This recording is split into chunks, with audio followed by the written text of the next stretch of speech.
Good morning and welcome. We are delighted that you are joining us on this special day.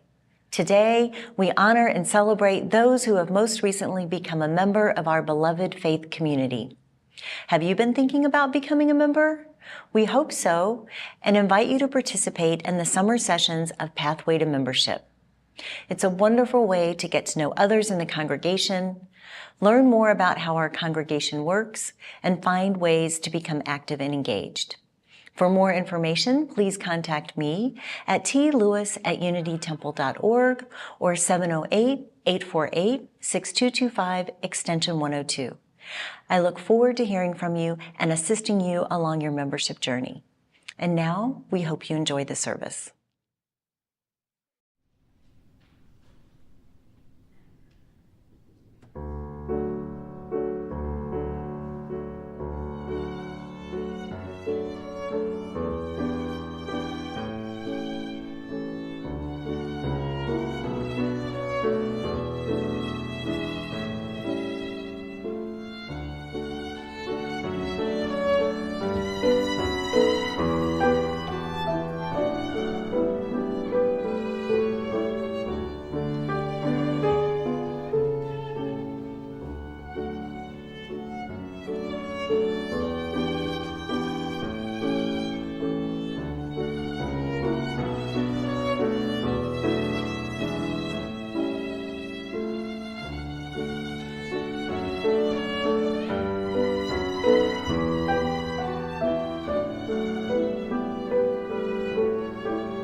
Good morning. My name is Stephen Lee. I use he, him pronouns, and I serve on your Board of Trustees. It is my pleasure to welcome all of you here this morning. If you're here for the first time, thank you for joining us. If you're joining us, we look forward to getting to know you better. We invite everyone present in the sanctuary today to join our in-person community time immediately following the service. Our online Zoom community time will happen right after the service as well. The link for that service, that time, can be found in the e-beacon or Saturday's email, or you may send an email to tlewis@unitytemple.org to request the link. We appreciate everyone wearing a mask over your mouth and nose during the service as a way to protect each other. If you find yourself needing a break from wearing your mask, we invite you to go out on the patio and come back when you are ready. Each week, we remind ourselves of our congregation's core values: connection, transformation, justice, and acceptance. Our mission is to embody these core values in our daily lives by welcoming all, inspiring compassion, nurturing wonder, and serving community. Now, on behalf of your board, I have two news or updates to share with you, following up on things that you may have heard about in prior services. First of all, on behalf of the board, we want to thank everyone for their participation in the recent workshop with David Pyle and the recent discussions about the ministry options that we here have for the time following Reverend Cooley. After considering all of the feedback that we received in emails, in reflecting with the board sessions, and in individual conversations with many of you, the board voted unanimously at a special meeting on April 26 to enter the search process for a developmental minister who would start here in the fall of 2023. We will provide more information as this process continues. Please contact me or anyone on the board if you have questions or want to discuss. Second, following up on some news that we shared a few weeks ago, our intern minister, Mandy Huizenga, is ending her time here at Union Temple. And we'd like to invite all of you to help sign some cards to wish her well. There'll be cards over there following the service, I think this week and next week. So please take a moment and tell her how much we've appreciated her. We are so glad that you are here with us today. We hope that you find today's service inspiring and meaningful. I invite you now to take a moment to greet one another, both here in the sanctuary and online.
This is great. Everyone is very chatty this morning. Our chalice lighters today are the team of William and Sawyer Peterson.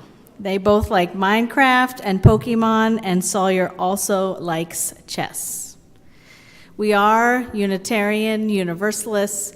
This is the church of the open mind, the loving hearts, and the helping hands. We take care of the planet Earth and each other.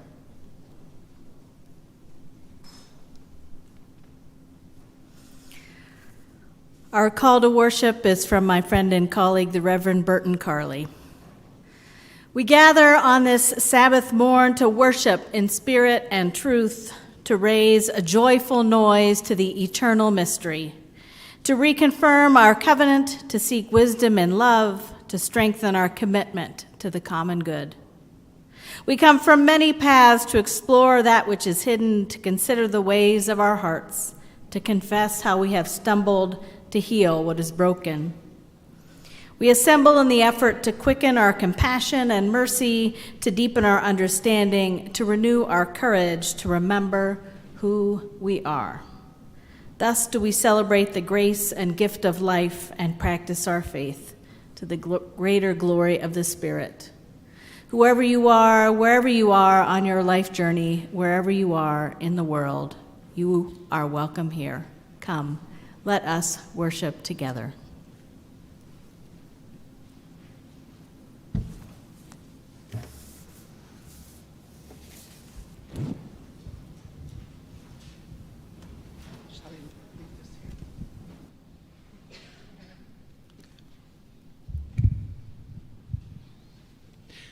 Join in singing number 1003 in the Teal hymnal. We're going to sing the whole song, repeating each line once.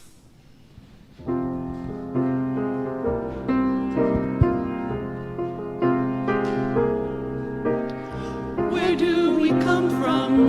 What are we? Where are we going? Where do we come from? What are we? Where are we going? Where do we come from? Where do we come from? Mystery, mystery, life is a riddle and a mystery. Mystery, mystery, life is a riddle and a mystery. Where do we come from? Where are we going? Where do we come from? Where are we going? Now pick a line, any line that you like, and repeat it, and so that we're all singing our lines together at the same time.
Please join me in reading the words of our covenant. Love is the doctrine of this congregation. The quest for truth is its sacrament, and service is its prayer. To dwell together in peace, to seek knowledge in freedom, to serve humanity in fellowship, and to the end that all souls shall grow into harmony with the divine. Thus do we covenant with each other and with God.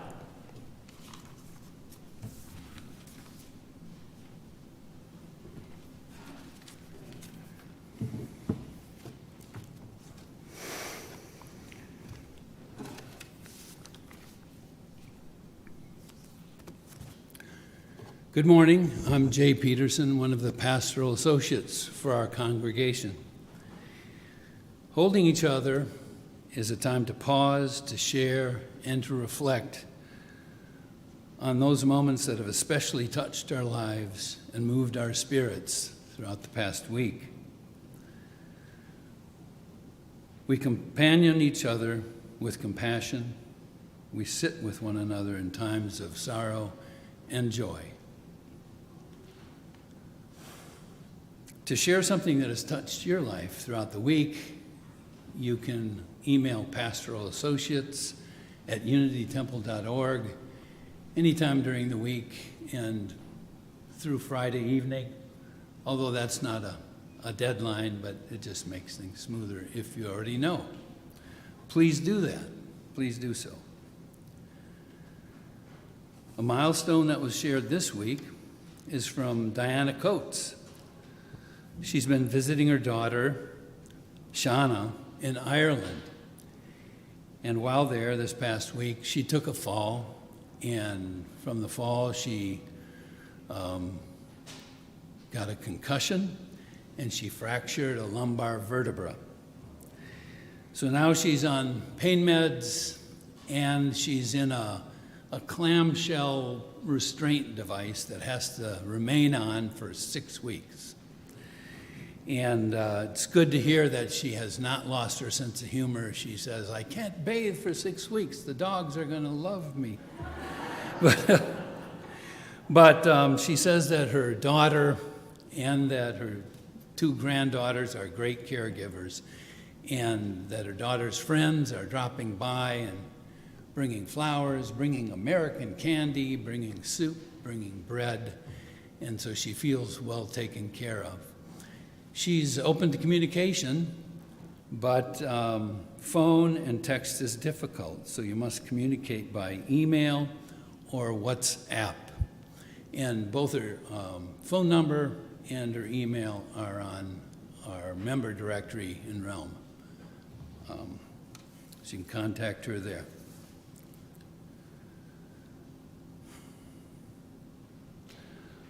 Violence touches the lives of many people inside our community and throughout the world. We hold in our heart all the victims, families, communities, countries, and perpetrators whose lives are impacted and so often so scarred by violence. May we all turn towards peace in every step we take. Let us hold in our hearts these joys and sorrows, and also in our hearts all those joys and sorrows that have not been shared.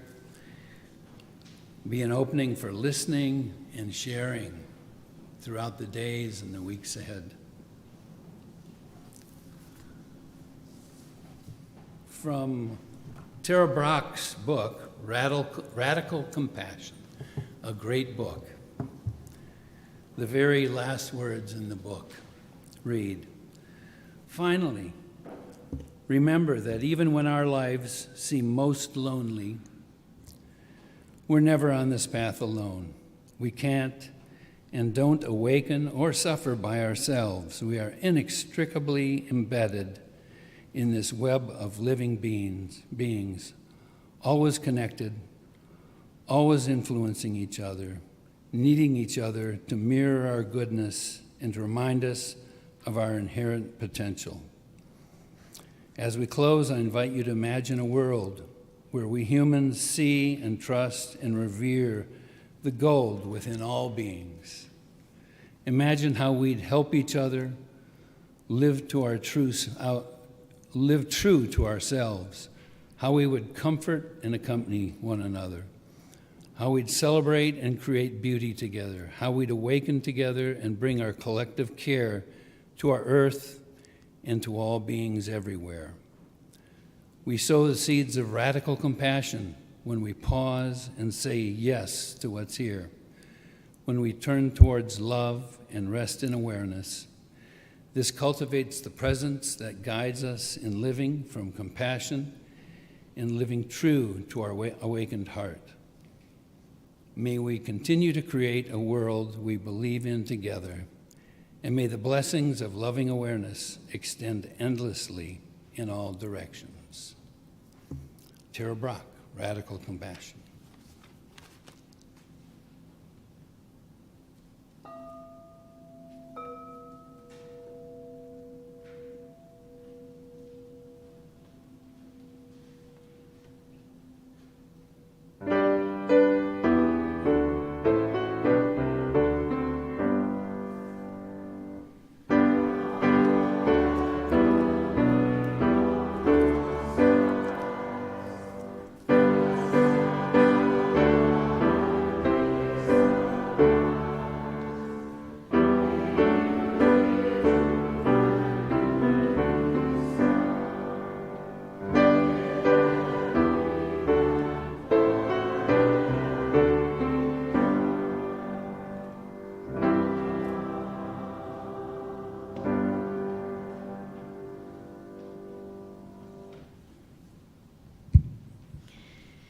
You may have noticed that your order of service has some pictures of some beautiful people on the front.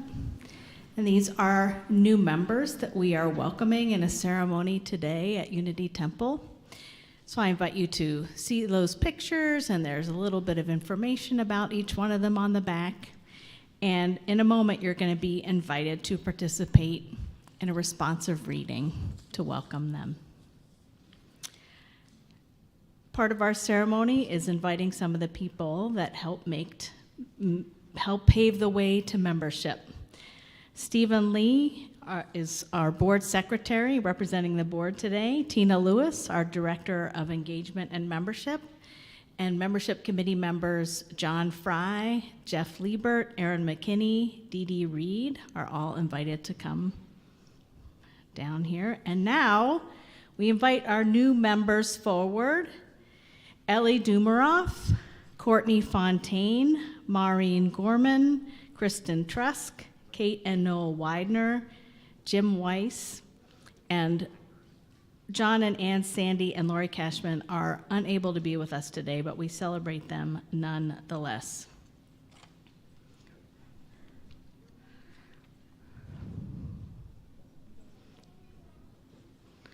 We're going to arrange ourselves.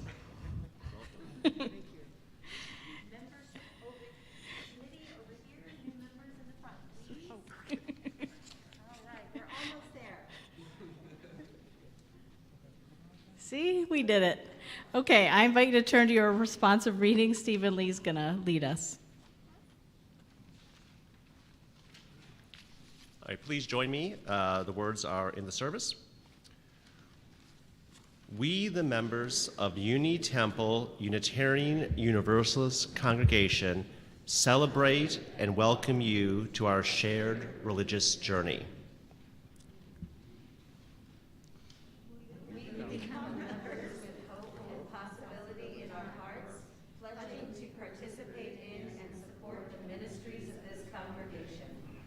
We welcome you as once we were welcomed ourselves.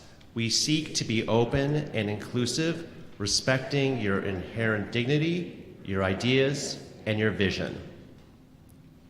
We offer all of who we are, our gifts, talents, and enthusiasm, as well as our shortcomings and doubts. We seek to be supportive to each other and encourage you to reach out to us as we reach out to you. We covenant to remain true to the spirit of love that flows through and guides this congregation. We know we will not always live up to our ideals. When we fall short, we invite you to stay in relationship and help us more fully bring alive the spirit of love. Now, as equal members of this congregation, of this faith, and of our shared spiritual journeys, may we begin anew. You are invited to sing. Come sing a song with me. It's 346 in the gray hymn book.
community and into our hearts. Let's give it up for our new members.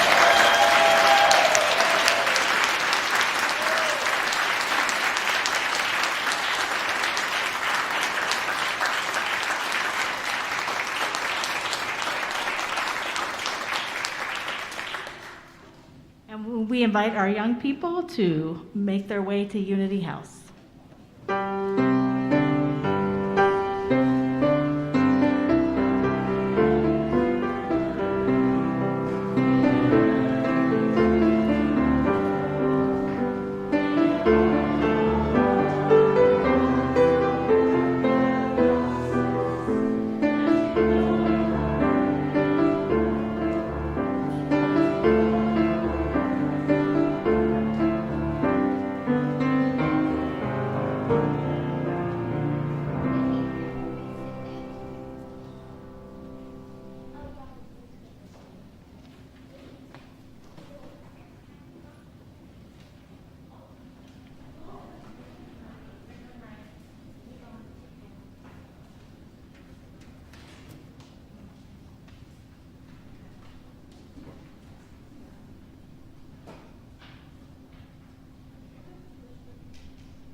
Our theme for today is mystery and wonder.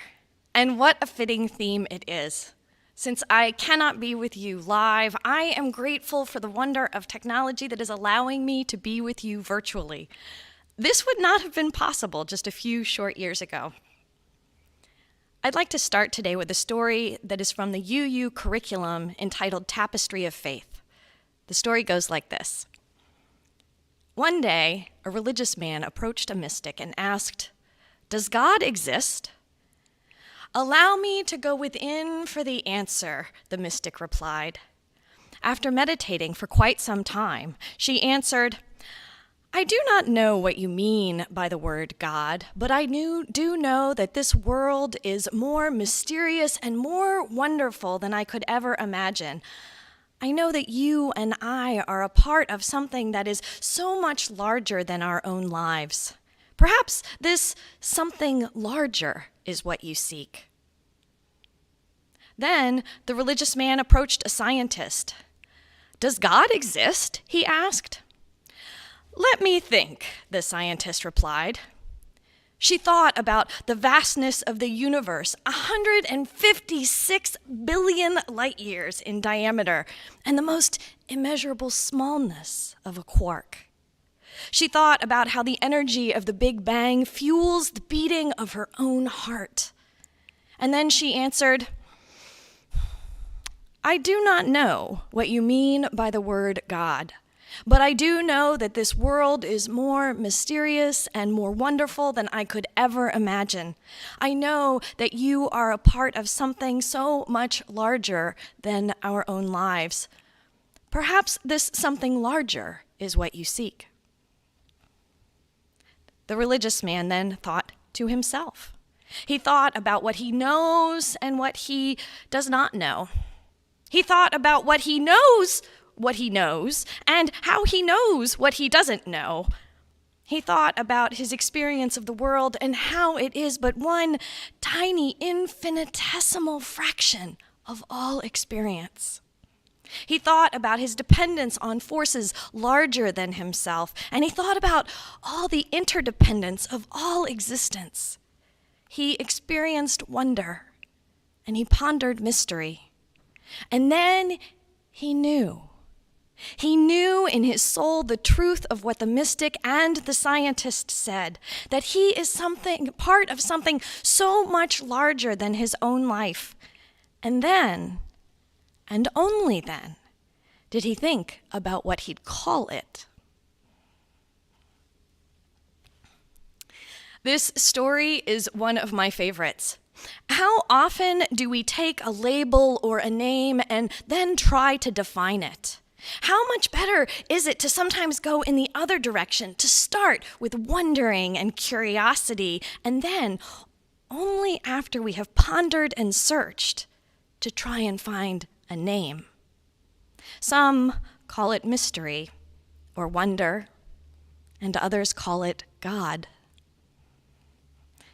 This story appeals to me too because it mimics my own faith journey. I started off with the name God and was told that it was a man in the sky who had magical powers that could help one football team to beat another, depending on whose faith was stronger. When I rejected that, I went to science. I found awe and wonder in the cosmos. To that, I added the wisdom of the mystic. There is so much that we do not yet know. One door of knowledge opens and we walk into a room that has another set of doors, and we choose one to go through and walk through and find another room with another set of doors. The more we know, the more we realize what we don't know. This world is more mysterious and more wonderful than I could imagine. I know that you and I are a part of something so much larger than our own lives.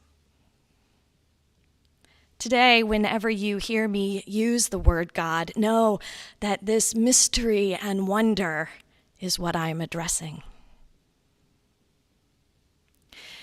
In many ways, it feels to me that I should be reciting poetry to you this morning rather than a discourse on mystery, for it is often in poetry that we can best capture this sense of wonder. Do you remember the scene from Carl Sagan's book, Contact, or the movie with Jodie Foster? In it, Ellie Arroway is an astronomer unable to see any kind of romanticism in the stars that she observes. But then, when she witnesses a celestial event, she is speechless. No words to describe it, she says. Poetry. They should have sent a poet. Unitarian Universalist mystic humanist minister, the Reverend Robert Terry Weston, captured this in his poem entitled Out of the Stars. Here is an excerpt from that poem. Out of the stars in their flight, out of the dust of eternity, here have we come. Stardust and sunlight mingling through time and through space. Out of the stars we have come, up from time. Out of the stars we have come. Time out of time, before time, in the vastness of space. Earth spun to orbit the sun. Earth with the thunder of mountains newborn, the boiling of seas. Life from the sea, warmed by sun, washed by rain. Life from within, giving birth, rose to love. This is the marvel of time. This is the wonder of space. Out of the stars swung the earth. Life upon earth rose to love. This is the marvel of life, rising to see and to know. Out of your heart cry wonder. Sing that we live. Out of your heart cry wonder. Sing that we live. As Unitarian Universalists, the first source from which we draw our inspiration and religious identity is direct experience of that transcending mystery and wonder affirmed in all cultures, which renews us, which moves us to a renewal of the spirit and an openness to the forces that create and uphold life. My colleague, the Reverend Roberta Finkelstein, has a sermon about this source from which we draw. In this sermon, she makes 4 points. The first is the affirmation that there is something unnamed and undefined that is greater than any single person. The second point she makes is that the individual experience is the single most important source of authority in liberal religion. The third is that the experience of the transcendent is universal. And the fourth is that it is this experience that impels us towards personal growth and communal commitment. Now, let me expand on those a bit. Point one, Finkelstein writes, is there is something out there, something mysterious and wonderful. She says, if I were using traditional biblical language, I would talk about meeting God face to face. She says, I would guess that the biblical authors did not mean for us to take their descriptions literally. They used hyperbole, resulting from a compelling need to express the awesomeness of the experience. That word, awesome, may be misleading itself. We banter it about so easily these days. Everything is awesome.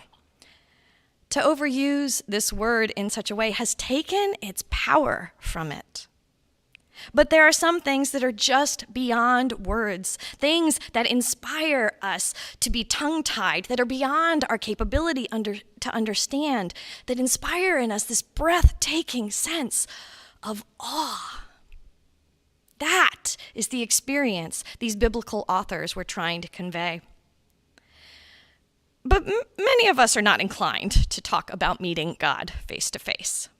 So what about a more accessible example of that encounter with transcending mystery and wonder? I have been blessed with a few such experiences in my life. At Waimea Canyon in Hawaii, in a hermitage cabin in Minnesota, in a parking lot structure as I left a day of ministry at a hospital, holding a baby goat of all things, gazing up at the Milky Way, cradling my pregnant belly. Any of all of these are poem-worthy experiences, poem-worthy moments in which I experienced that the world is more mysterious and more wonderful than I could ever imagine. And I knew that I was a part of something so much larger than my own life. I hope that you have had similar moments where awesome is not large enough to encompass what you experienced. Finkelstein's second point is that individual experience is the single most important source of authority for our liberal faith. She says, as Unitarian Universalists, we affirm that what happens to us in our lives on this earth, in the here and now, and what we do with our lives on this earth, in the here and now, is our religion. Furthermore, she says, we believe that salvation is found on this earth, here and now, in our choices, our words, our actions. It is these things we do that bring order out of chaos. That was the true act of creation in Genesis, she says, not making something out of nothing, but bringing order out of chaos. It is a miracle that we humans repeat all the time when weeding our gardens, setting limits for our children, when we sing hymns together. This affirmation of the centrality of human experience goes back to the Reformation, when our spiritual forebears spoke passionately about the priesthood of all believers. We need no priest to mediate our experience of God. It goes back to the 19th century social gospel movement when our Universalist ancestors demanded that the kingdom of God be ushered in by human hands and human effort. They knew that nobody else, not even God, could do it for them. It goes back to the humanist movement that began in the early years of the last century, when a generation of Unitarian Universalists argued for the functional ultimacy of humanity. Whether or not you believe in God, whether or not there is a God, we believe you'd better act as though it were all up to us. As Unitarian Universalists, we often dither about what we believe, what we don't, what binds us together, what makes us a religion, stuff like that. Yet here is something that I believe we can all agree on. We have a humanist ethic. That is, no matter what our individual beliefs about God or the afterlife may be, we act as though we have a responsibility for creating the world we want. We don't just wait around for it. Which leads to Finkelstein's third point. What we are describing and celebrating is a universal experience. We recognize that in different cultures and eras, it has been described in different ways, but beneath the specific language, the yearning, the searching, the celebration of the encounter is common to all humanity.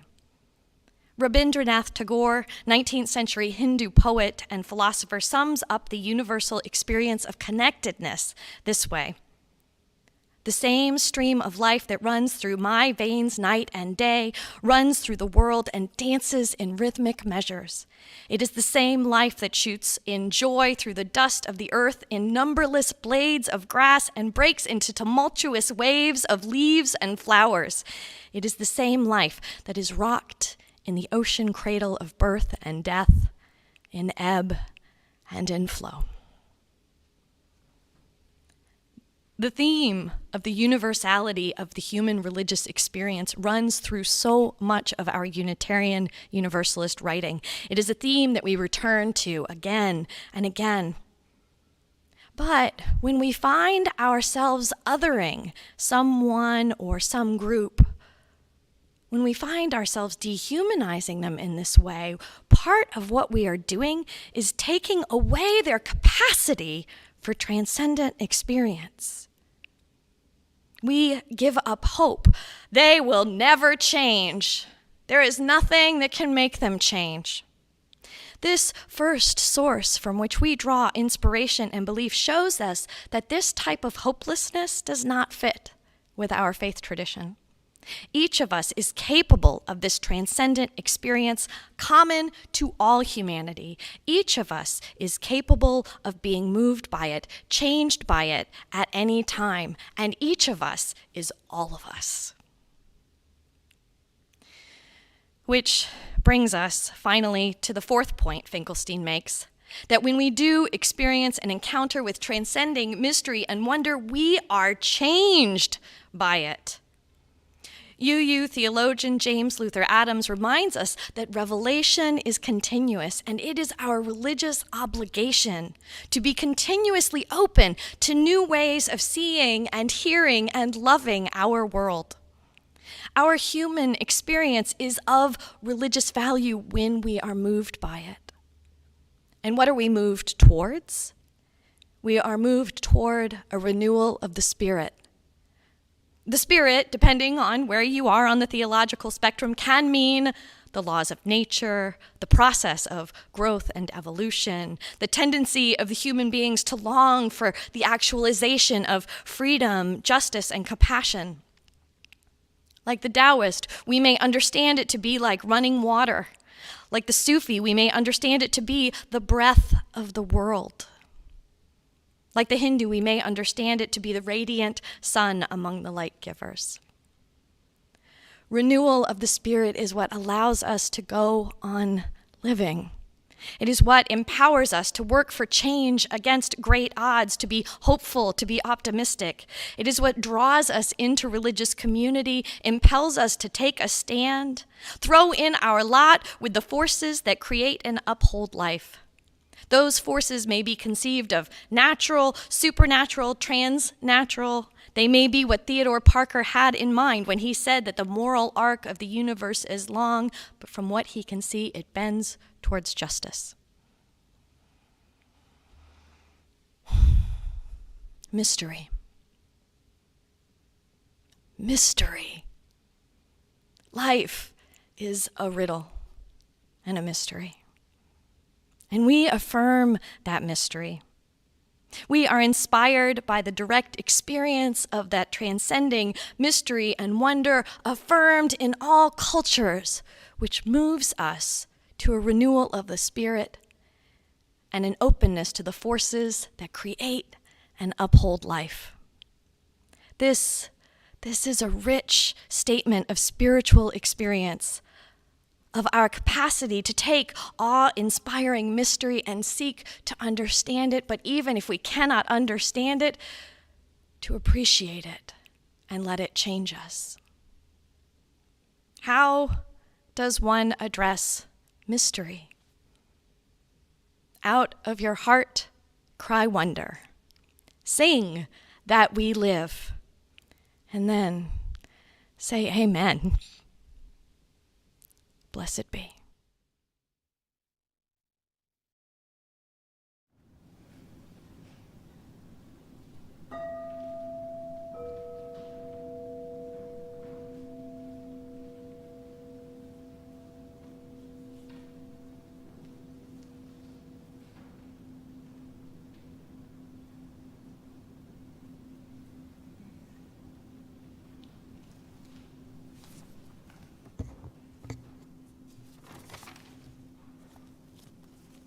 Good morning. My name is Vera Dowell, and I'm excited to talk about Hospital Albert Schweitzer in Haiti. For more than 16 years, Unity Temple has given away the offering every week. When we first came here, I was blown away. Our offering goes to an organization that aligns with our Unitarian Universalist values. This hospital in rural Haiti was founded in 1956 and has been serving the people in the area ever since. My husband, Dwayne, and I lived and worked there in the 70s. Our children grew up there. We returned in 2000 for 5.5 years. Our daughter, Beth, and her husband, David, worked there for a year in 2001. Dr. Mellon, who founded the hospital, had a dream that one day it would be fully staffed by Haitians, which it is now. But the peasants cannot pay what is needed to support the hospital. So, donations are needed. Most of you have passed the baskets in here, but you may also donate by following the instructions on the screen.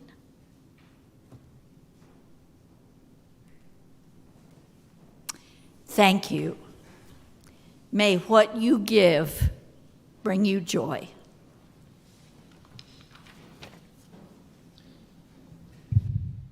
Our closing hymn is number 343 in the Gray Hymnal. We will sing verses 1 and 3.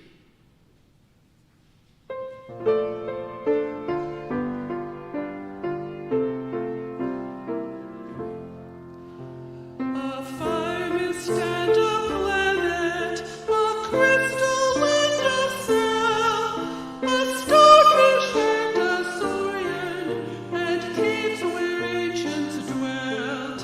The sense of law and beauty, a faith turned from the sun.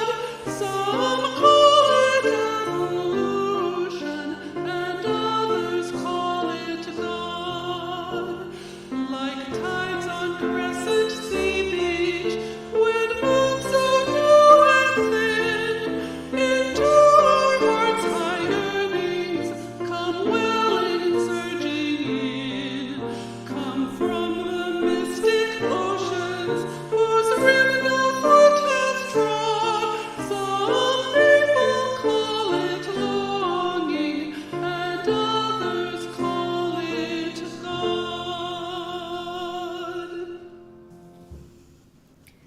You may be seated. Our benediction is from the Reverend Carol Meyer.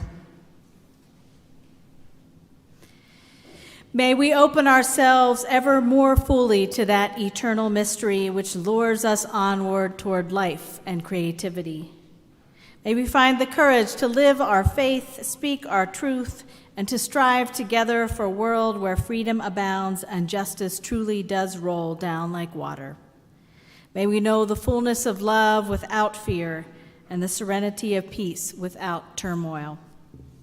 May we hold one another in the deep and tender places with compassion, and may we grace one another by sharing our own vulnerabilities, being ever mindful of the divinity within that makes soulmates of us all.